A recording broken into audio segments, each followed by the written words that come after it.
The first two of the four problems deal with the rationale that Rashi provides with respect to Yitzchak. One, regarding the terminology used by Rashi, and two, the link that Yitzchak made between himself and God. Borrowing from the Medrash Tanchuma, Rashi puts words into the mouth of Yitzchak. Yitzchak claims that if God does not wish to reveal this information to Yaakov, how can he?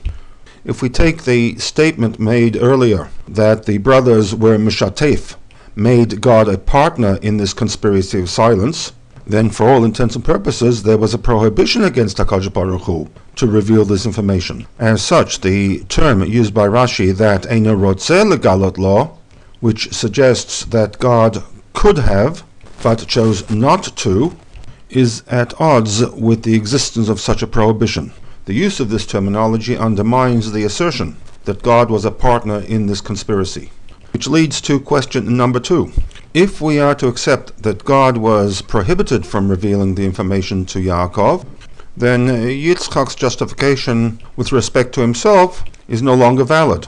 The brothers brought God into the conspiracy, but not Yitzchak. And therefore, the question still remains, why then did Yitzchak not inform Yaakov as to the whereabouts of Yosef?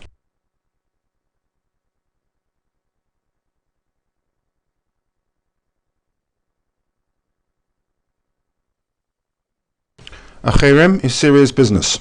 It is the removal of a person from the community of the Jewish people and comes either as a punishment for one who has violated the social contract or as a means of exerting pressure upon an individual to change his or her behavior. At its extreme, a person in such a situation is no longer considered a member of the Kahal Yisrael. According to Rashi, the brothers amongst themselves entered into this conspiracy of silence under the punishment of a CHEREM. Question 3 looks at the need for this extreme measure, when they simply could have made an agreement amongst themselves not to inform Yaakov as to Yosef's whereabouts. Furthermore, with respect to HaKadosh Baruch Hu, it would have been more appropriate for them to have simply mitpalel as a group that God should not interfere and make their father aware of their complicity in the sale of Yosef. Bringing God into partnership with the conspiracy is somewhat puzzling, especially in light of the fact that there is no evidence in the Chumash that there ever was a communication between HaKadosh Baruch Hu and the other brothers. So either way, whether in the form of tefillah or in the form of a partnership, they were dealing with an invisible, non-interactive with them being to assist them in their plans. And with both options, there was never a degree of certainty from the standpoint of HaKadosh Baruch Hu.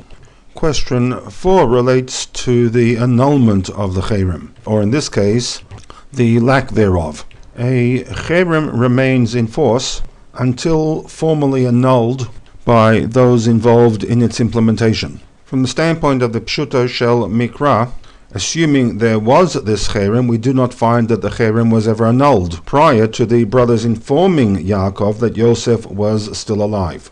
So either a CHEREM was never established, or conversely, if there was, that CHEREM was still in force, and hence the brothers were in violation of that CHEREM, as they informed Yaakov of the good news that his son Yosef was still alive. Providing an answer to these 4 questions on Rashi's commentary will also provide us with a basis to understand why it was that, while Yosef himself did not make contact with his father in the 9 years in which he had an opportunity to do so.